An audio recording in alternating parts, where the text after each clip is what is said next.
Hey Magali, thanks for joining us today. Super excited for this session and welcome everyone. We are doing the Career Week for the MLH Fellowship, and today we have an amazing a person who has a lot of experience in recruiting with us here today. Would you like to tell our viewers a little bit more about yourself? Yes, thanks, Kunal, first of all, for thinking of me. It was a pleasure to work with you in the past, and hopefully we'll continue to work together in the future. My name is Magali Malkin, and I'm a technical recruiter. I'm currently at Adobe, and I do have to just say my little disclaimer that I am not officially representing Adobe today or any other technical entity, just myself. Um, okay.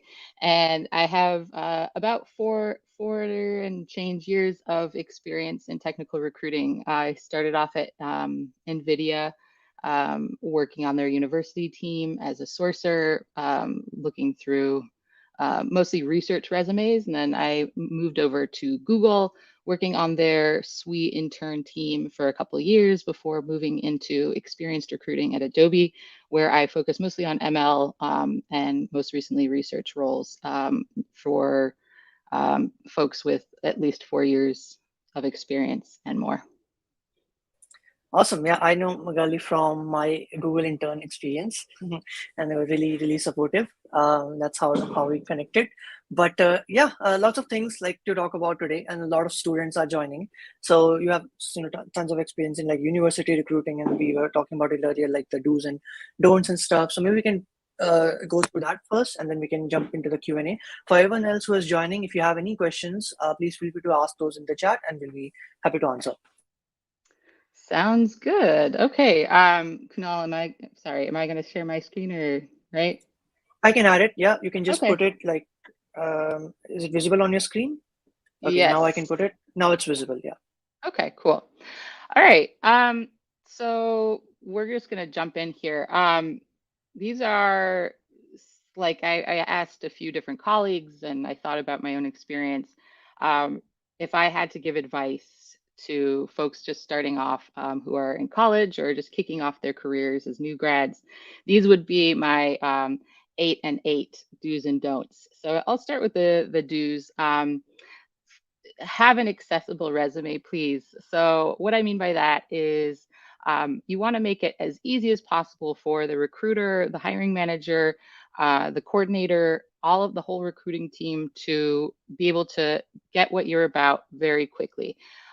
Some things that impede that are going to be graphics. I know some folks are a fan of putting sort of their technical skills on a sliding scale. It's really just easier if you list them out in order from strongest to weakest. That's, I think, a pretty universal recruiter request. What I Additionally, no no go I was ahead. just saying what I don't understand is like how people measure the sliding scale. Like I don't how do know. you know that I don't you're like know. 70% good in web dev or something? Yeah. Right? How do They you do know put it you're something like that. right? How do you know you're 3 dots versus 4 dots? I don't know. It's so that's it makes it much easier if you just list them out. That's it. Yeah, it's a very good question. I'm not sure how to read them. Uh, and I would say also, I think people sometimes want to put their pictures. You don't need to put your picture. It takes up valuable real estate. Like I would love to see you in person at some point, like or on Zoom. But I want to know more about what you've done.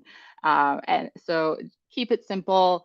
There's tons of templates online. I think I actually like Kunal has a great resume. He can, I'm sure, put it up for folks to see. Very easy to read. I was immediately able to access like what he had done and what he'd accomplished, which is why I was able to move forward with him when I worked at Google.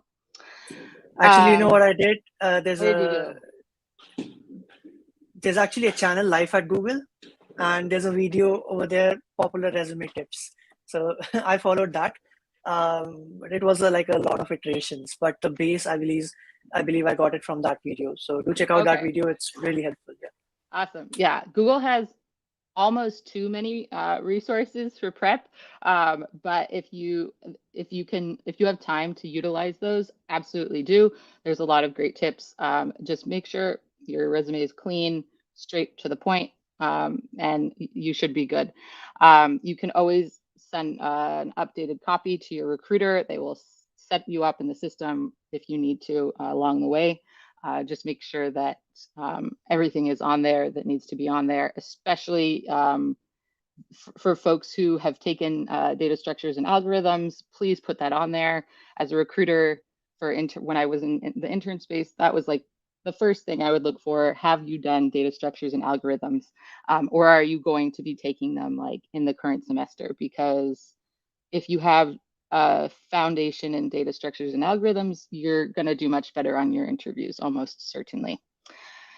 So next one, be nice. Like, don't be, it's sometimes most candidates are just really lovely, but it just boggles my mind that some people act terribly towards recruiters who are your sort of ticket to into a company. Recruiters can't get you the job, but they can certainly help get you to the job. So I think just be nice, like treat like we're on your side. We're not trying to stop you from getting in. It's our job to get you into the company. So work nicely with us, and it's helpful for everyone. And then just this is like it sounds a little simplistic, but follow directions from your recruiting team. Like I Google had, I would send out a lot of directions for scheduling interviews and just like setting up calls with candidates. And it's amazing to me how many candidates I would ask them for like 5 windows of time in Pacific time, and they would like consistently give me East Coast time and like 2 windows and dates that were like 2 days from now. So just it's read through the entire email when your recruiter is trying to schedule things, because catching those details is going to save everyone a lot of time, a lot of heartache. It will get you through the process faster, and it will also endear you to your recruiter and your coordinating team. And then the next one, I sort of touched on it earlier, prepare, prepare, prepare. Like Kunal said, there's tons of resources out there on interview prep for Google interviews. And if you are prepared for a Google technical interview, you're going to be fine pretty much anywhere else. They are rough. Again, really, I want to emphasize being able to flaunt your data structures and algorithm skills. That is going to be the most important thing for you to do well in your interviews. I don't know, Kunal, maybe you could keep me honest here, but I feel like if you have that down, then you're going to be okay, right? Like, what do you think? I think, yeah, I mean, I am a huge believer in I don't believe in easy and difficult. I think for a person who has studied, who is prepared, even difficult questions are okay for them. But a person who has not studied at all, even easy questions are difficult for them, right? So my Google interviews were pretty straightforward, and I had a lot of fun, and I got great feedback on that as well. I even connected with the people who took my interviews, and I think give your best. And one more thing I would like to point out over here in terms of preparation is, don't prepare when you actually go for the interview. Start right now, because you are a student. Obviously you'll be giving interviews. So that was sort of like my mindset, okay, if I'm having an interview 1 month from now, 2 months from now, 3 months from now, little by little I'll be practicing lead code or whatever every day, little by little. So that whenever my actual interview is scheduled, I won't be that much stressed, okay, want to do all the important questions at once. So just give your best, and we can talk more about technical interview later. There's a lot of things that go on over there, like be calm, and they might give you hints as well if you get stuck, but that's a different conversation. Right. Yes. Yeah.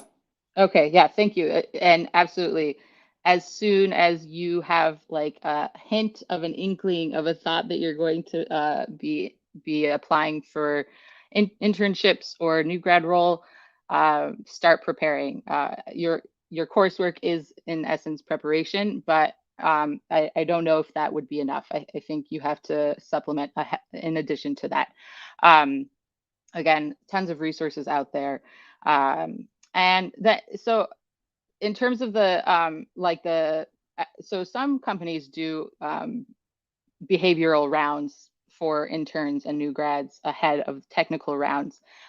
Google does not do that because each recruiter has between 200 and 300 candidates at peak, and it's just not very practical. However, if you get the chance to talk to your recruiter or your talent sourcer scout ahead of time, then I highly recommend using the STAR interview method. This is a pretty like googly thing to do, which is situation, task, action, result. And it just helps make your answers much more concise. The internet is full of videos where you can see real live examples of how to put this into play. But I think for me, when I do screens, I see so many candidates unfortunately give sort of runaway answers. And I understand it's nerve wracking to talk to a recruiter. And I think it helps to just note at the beginning, like, I'm a little nervous, and just sort of put it out there for your recruiter, and it will disarm sort of the awkwardness that comes with talking to a recruiter about a potential job. So keep your answers concise. Try to answer within maybe 20, 30 seconds of being asked the question. Over communicate. So this is like a very, I think, like recruiter to recruiter preference thing. I prefer that my candidates bug me because especially when in university, you work with volume. You have so many candidates as a recruiter that it just to stay on top of updates is it's a huge challenge to do that effectively. And everyone, a lot of recruiters do the best they can, but if a candidate is able to send me an email just checking in, not being too pushy, just saying, hey, wanted to see where things stand, that is hugely helpful because it sort of brings them to the top of my queue and allows me to check in with them. You have to advocate for yourself through this whole process. And one way you're going to do that is by keeping in communication with your recruiter. Like it is at Google, at least, less with Adobe because we're more about specific niche roles. But at Google, there are times, I think some candidates I wouldn't hear from them for like a month. And it's sort of like, sometimes they would get other internship offers, and I would check in with them, and it would just be radio silence. And then those candidates typically would fall through the cracks. So if you really want the job, then advocate and over communicate during the recruiting process. And then network. Don't do it blindly. Make sure it's strategic. I think probably, I don't know if any of you have gotten LinkedIn messages for jobs or internships that were completely off target, and you're like, stupid recruiter did not even read my profile. Like, these are not my skill sets. Like, I am not, a dog walker or whatever. Like, it's like, make sure that if you're reaching out to someone, that it makes sense, that it's sort of in line and with what you're headed towards. If you are looking, to be a embedded software superstar, find those people. Don't just sort of blindly like reach out to every software hardware person and in the hopes that like eventually something will stick. Do your homework and make sure that it's smart networking, but you should, if you want to put yourself out there, always be reaching out and making those connections, because you never know. Some of those are going to be sort of slow burn connections that pay off long run. It might not seem immediately like something that will help, but especially if you're able to help someone else, like those are the best connections because it really helps build trust between people. So network. And then do something. So a lot of folks might find themselves without an internship come this summer. I don't know what the job market is going to look like, but it's totally possible that you put your heart and soul into the process and you come out with empty-handed. This is your time to do something else. You join a community, take classes, do projects, network, do something. Because the worst thing you can do is sort of sit on your hands and twiddle your thumbs and just let your time pass by.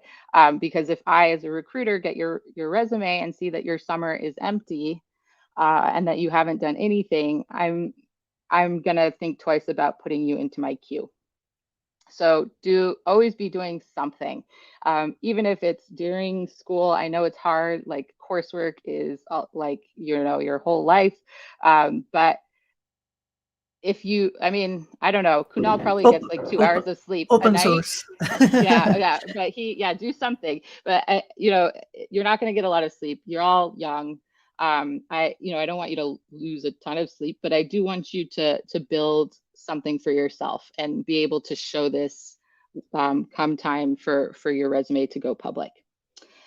And then I put optional, learn C++, a little bit of a joke, but not really, because I feel like if you, I've just seen, after going through, I don't know, thousands of resumes, those candidates typically that have a very good grasp of C++ are able to easily learn other programming languages and grasp technical concepts much more easily than those who don't have a familiarity with it.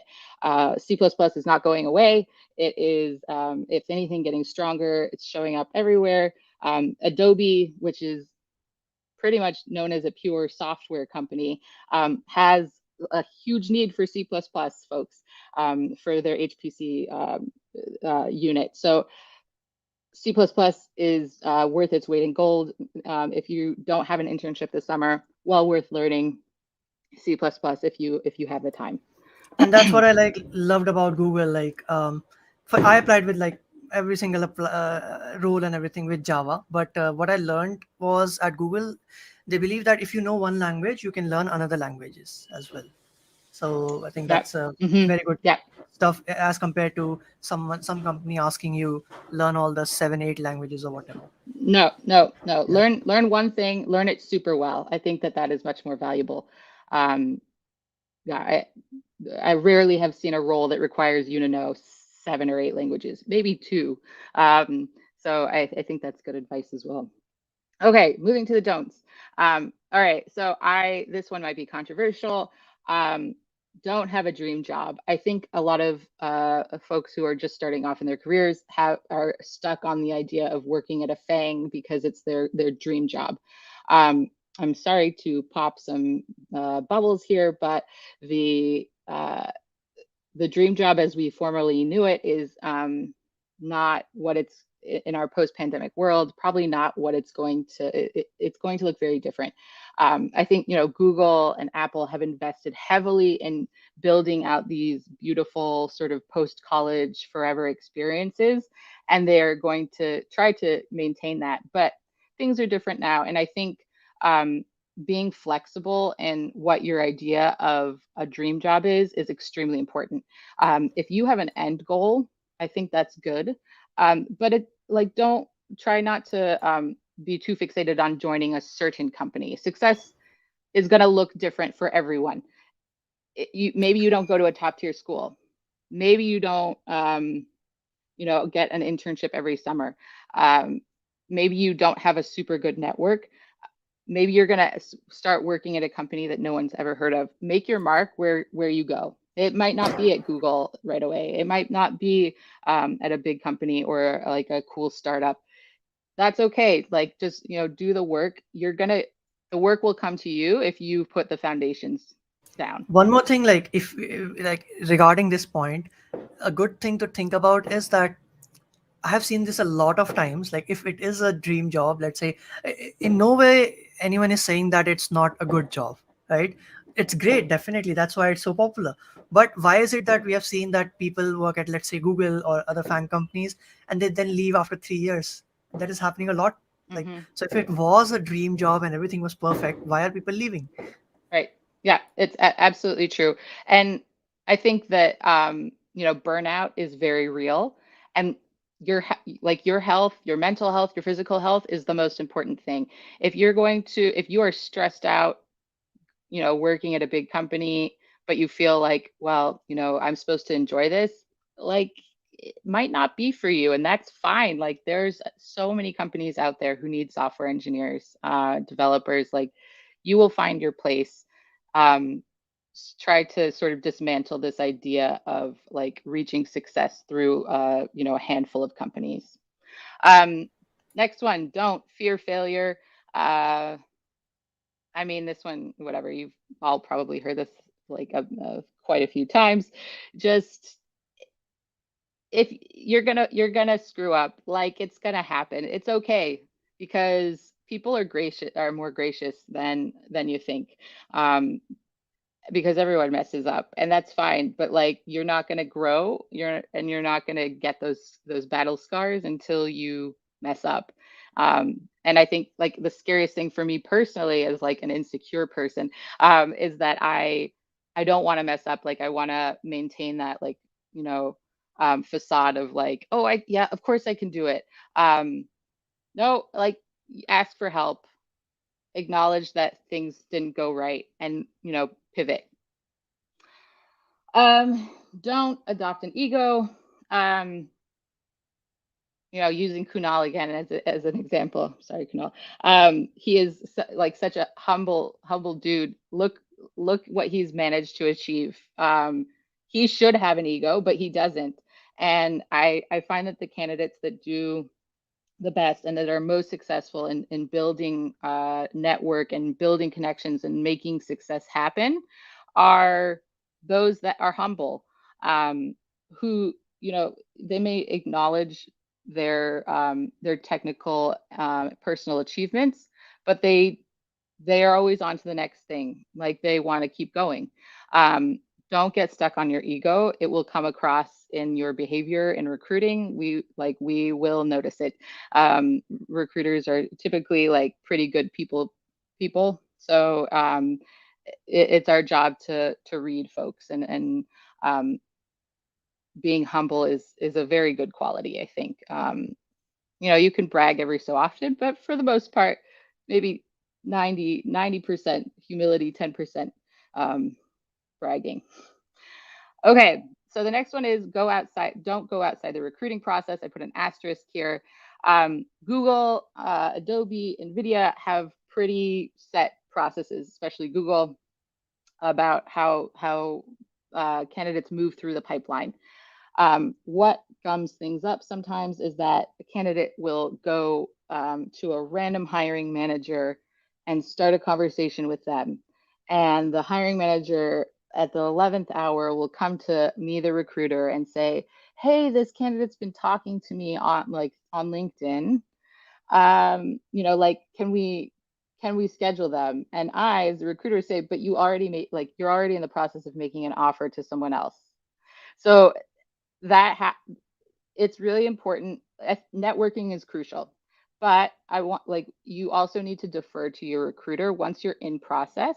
Um, Try to limit those random touch points on LinkedIn, or through networking, because they can gum things up and backfire some of the time. So the next thing I have to advise is don't apply late. Um, at least for most companies, intern season starts around August and it runs to around February.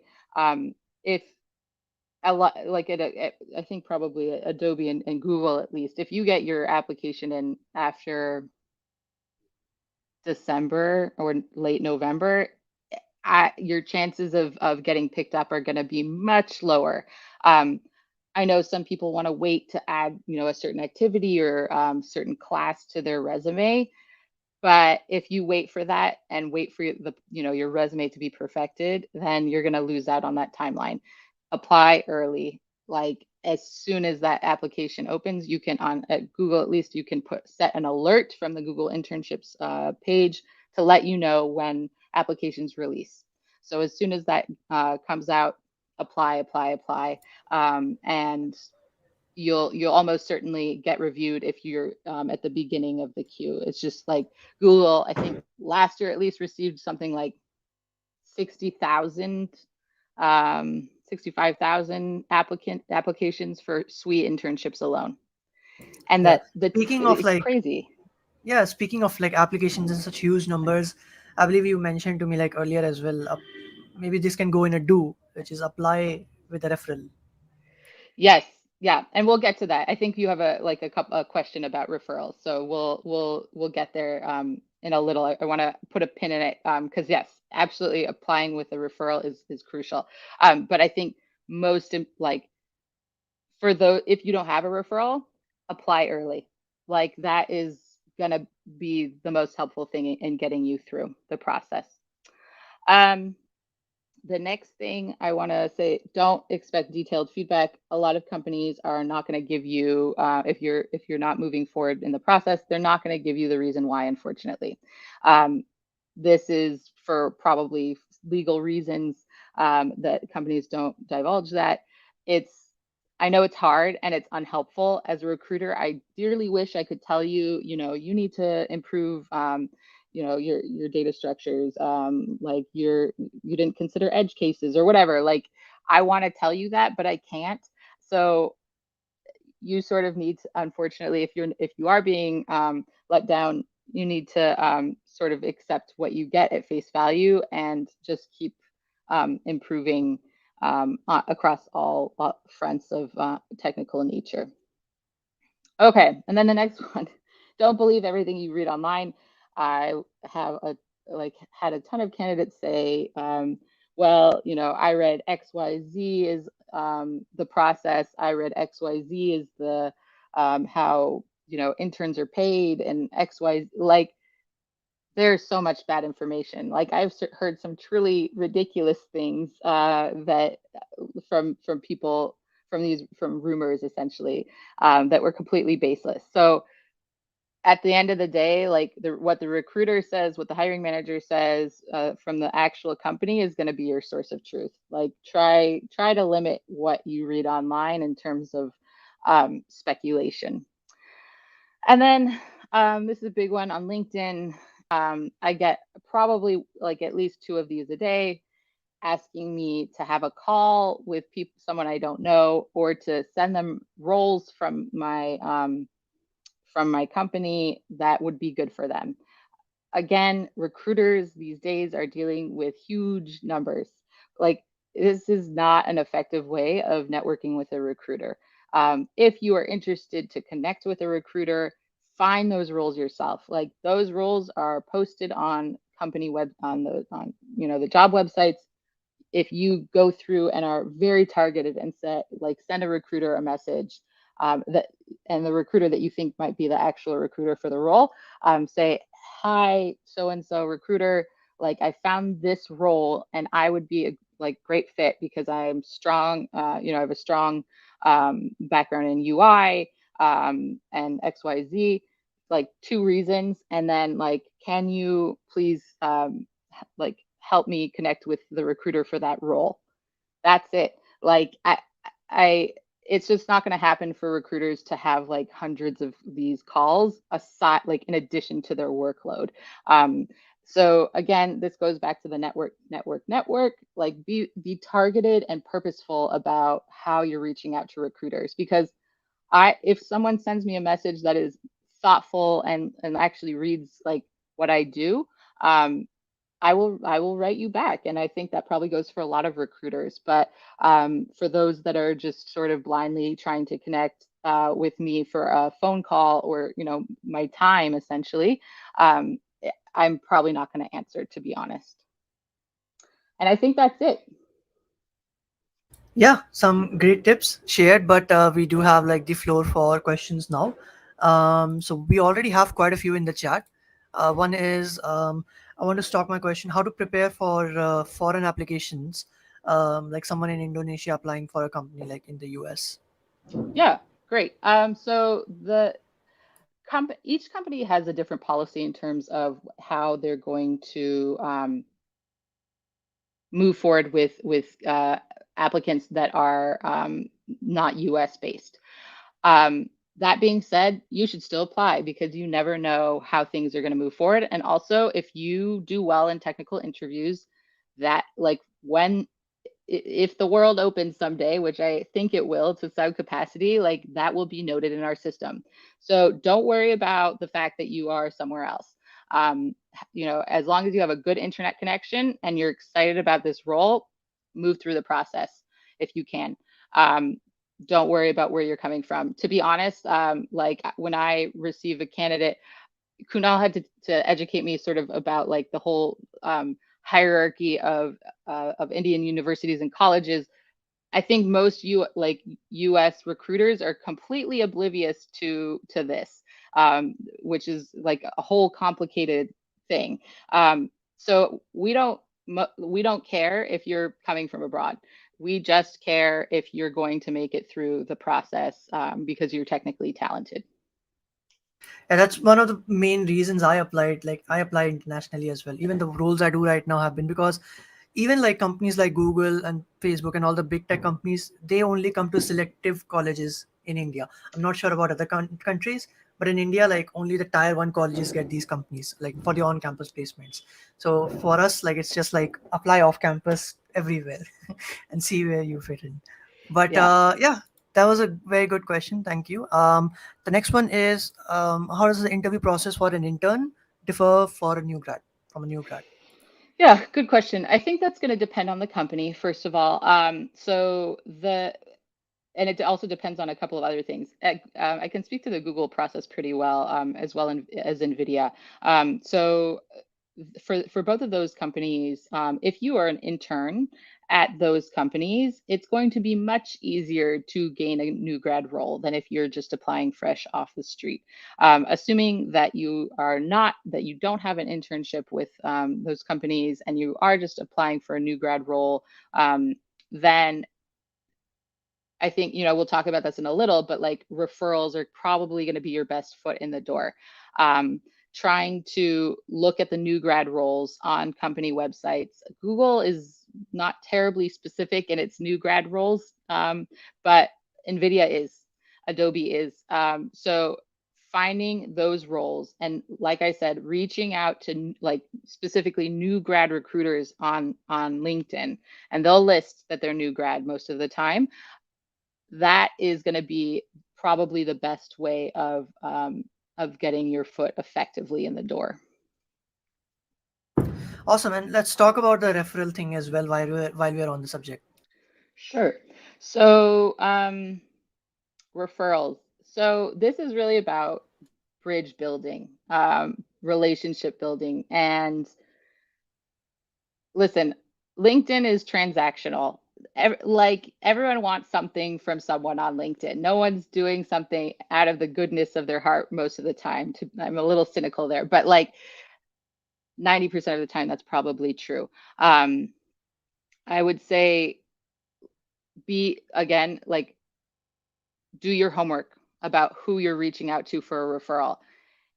Again, if using the embedded software, if you're an embedded software person and you're reaching out to a random like um, cloud software that has no connection to what you're trying to do, like why that doesn't make any sense. So when you're trying to get those referrals just by sort of pounding the pavement on LinkedIn, do your homework. I would say there's other ways to meet people. Like Google has a ton of sort of non-internship internships where you do work with Google engineers, but it's not like in an official Google capacity. There's a few programs like that you can look into. I think NVIDIA has that as well for folks who are just starting off, I think who are like freshmen and sophomores at school. Um, and Adobe has that too. So like the more homework you do about and more sort of purpose you put into getting a referral, the more you're going to reap from that. Um, People like referring people because most of the time they get paid for it, and it makes them look good. There's no reason not to send someone's own company a good person, but you have to get to that point where the person that is referring you feels like they know you technically. Um, at Google, we would get referrals who knew someone personally, and it's really hard for me as a recruiter to feel comfortable endorsing someone technically for something that is a personal, coming from a personal referral. Again, that's going to be differ from recruiter to recruiter, but I would say being able to show someone your work and prove to them that like you have a good technical foundation is going to be the best way to do it, rather than maybe going through a family friend. If you have to go through a family friend or family member, do what you have to do, but like make sure that they understand your technical abilities too. Yeah. Um, if you ask someone random, like out of nowhere, I'm pretty sure they would like not give you one. No, probably not. So in my experience, I think it's the only thing that has helped me is actually like if the other person is aware of what you do, what your skills are, they would not be hesitant. Hmm. But Yeah. yes, for that, like Magali, they mentioned earlier, network and network and network. Cool. There's one more on the screen, which is: do companies expect straight work from intern, or do they share the learning experience? So I'm not sure if I'm reading this question correctly. I think they, I think what they're saying is like once you get started as an intern, do you like just go Jump work, in. or is there like a training period or something? I think that's the Yeah, question. good. Okay, good question. Every company is different. I think especially with the pandemic, it there had to be more of a ramp up period that was expected from interns. Also, I do want to, I realize I didn't answer the first part of like two questions ago, which is how is the intern experience, like intern interview experience different from new grad? So let me just answer that really quickly, and then I'll come back to answer the rest of this. So the intern interview experience is very different. Most companies are dealing with volume, hundreds, thousands of candidates. It's very process oriented. You aren't probably going to have a recruiter screen. You're going to be chosen by a recruiter who will put you into technical interviews. And then if you're good, then you'll move on to interview with a specific team. It's almost completely technical in nature until maybe the last round, which is somewhat behavioral to make sure that you're a good communicator, team player, that you're a culture ad. So it's much less. Listen, I think the stakes are lower with an internship so than a new grad position. It's harder to get a new grad role than it is an internship. So okay, yeah, Yeah. thank you. And also, what happens in like a phone screen and like the behavioral round? What are the recruiters looking for? Yeah. So I sort of touched on this earlier a little bit, which is I'm looking for someone who can answer pretty directly. My personal screens are a mix of behavioral and technical questions that I have come up with my hiring managers to sort of gain some knowledge of your background and how it might be relevant for the role. So I want I want folks to really um, put all of their answers into that STAR method, that situation, task, action, result, because it will help you stop talking. I think a lot of, like I said before, a lot of people have this sort of like runaway tongue. They just get nervous and they keep talking and like they end up saying their answer in the first 20 seconds and then they just keep going for another minute or two. And I always feel bad, but like, screens last 15, 20 minutes. So, and there's a lot of questions to get through. So really limit your answers to what the recruiter is asking. Straight to the And point. exact straight to the point, but like you also, be a person. Like, I don't want, if I wanted just straight to the point, I would ask Siri. Like I want communication too, The because that's human also what touch I'm looking should for. also Yes, be there. Yeah. exactly. Cool. All right. And there's one more question on the screen, which is what's the best way to build a rapport with recruiters on LinkedIn? Yeah. So I touched on this a little in my previous slide, but I think um, being being really targeted in your outreach again, say sort of same advice as I gave for referrals.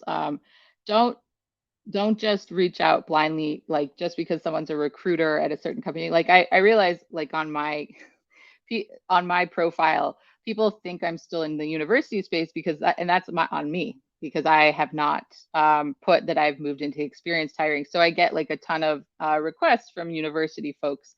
I guess like first find those recruiters who are more specific, and like I need to change that. Who are actually spelled out what they do, who are university recruiters. You will a lot they get a lot of requests. Like I am sort of active on LinkedIn, and I would say I probably get about 30 requests a week. And I think my colleagues who are more active on LinkedIn get even more requests than that, and some of them just don't go on LinkedIn entirely because it's just too overwhelming for them, like they can't manage it. So you're only going to catch those that are on LinkedIn, that are active.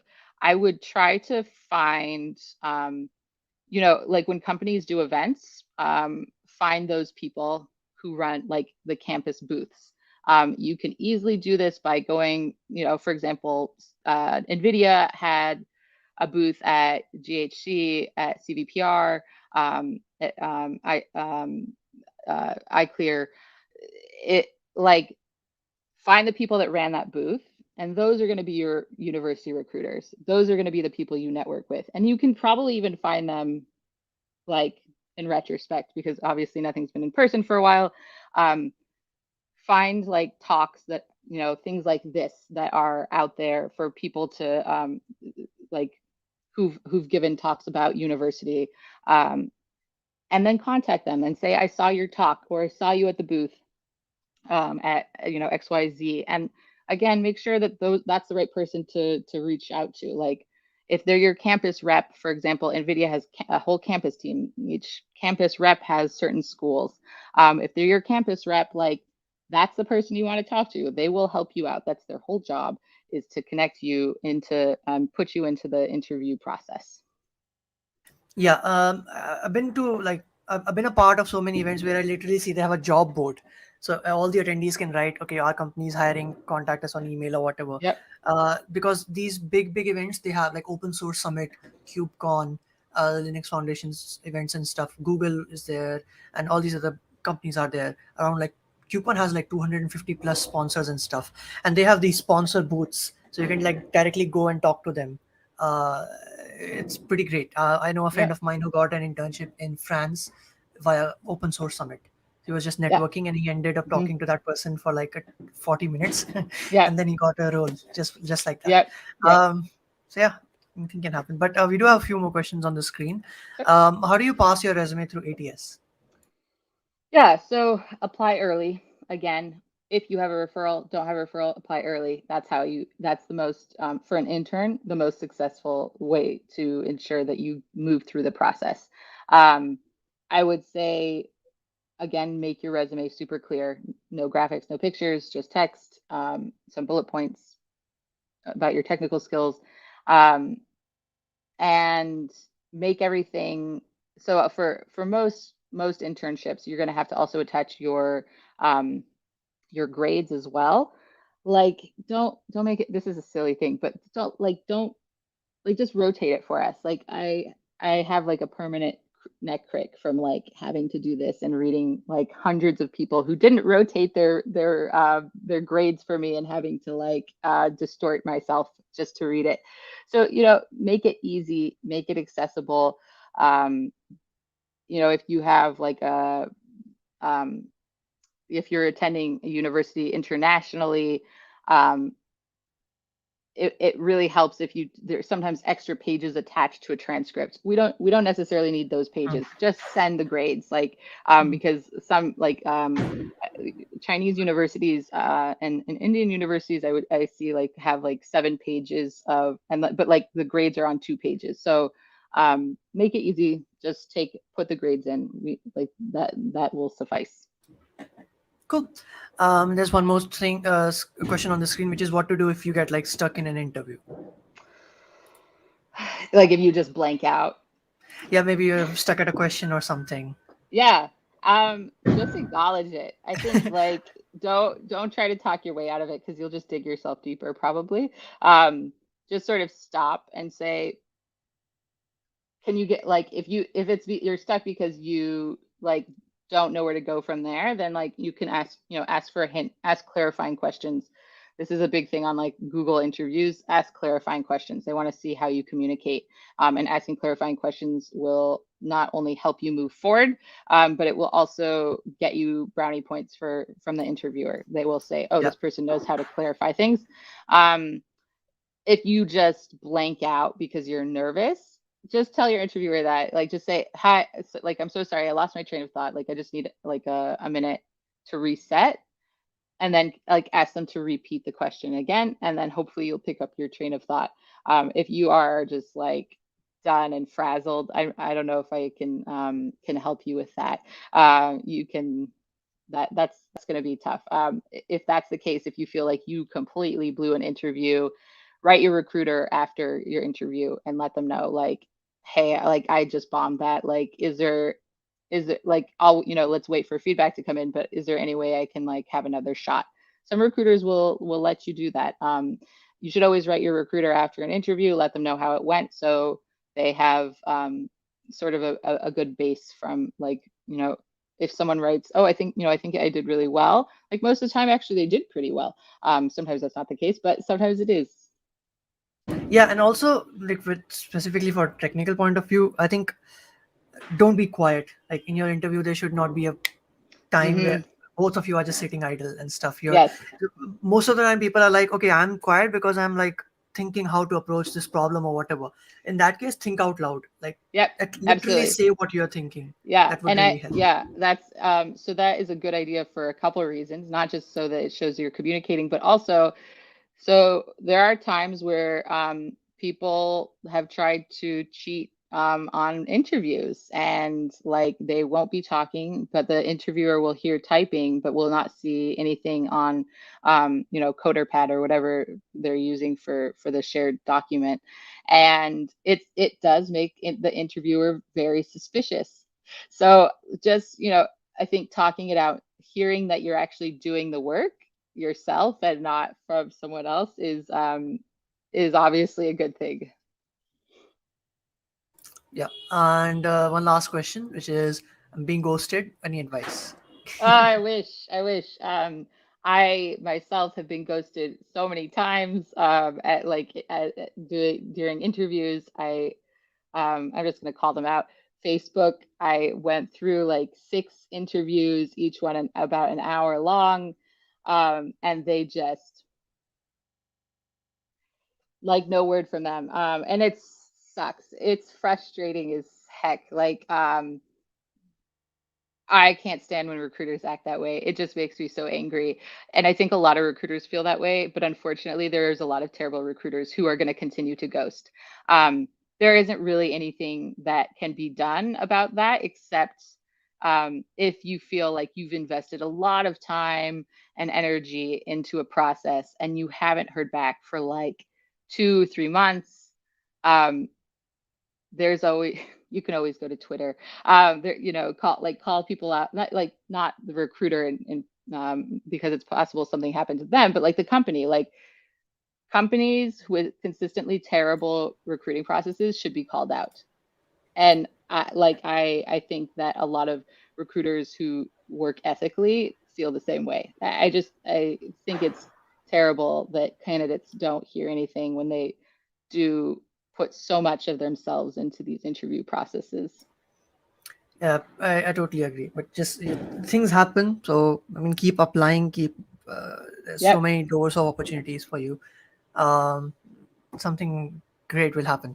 But Yep. yeah, thanks for joining, Magali. I believe you answered all the questions, and the ones I'm seeing like are just now repeated. So really appreciate you giving the time, and for everyone Hmm. else as well. This was it for the MLH Career Week. I think we have one more tomorrow regarding how you can get a role via open source. So do check it out, and yeah, we'll see you then. Once again, All thanks right. for giving your And time. feel free to reach out to me on LinkedIn. Just let me know that you are Mhm. from this session so that I know who you are. But it's been a pleasure, Kunal. Always, thank you so much for thinking of me and for letting me babble for an hour.